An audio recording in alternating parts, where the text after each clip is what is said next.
ফের বিধ্বংসী অগ্নিকাণ্ডের ঘটনা ঘটেছে বাঁকুড়ার জঙ্গলে।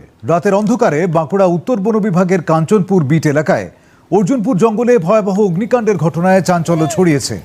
আগুন লাগার বিষয় নজরে আসতেই তপ্তর বন দপ্তর ও দমকল। ঘটনাস্থলে পৌঁছেছেন বন বিভাগের আধিকারিকরা।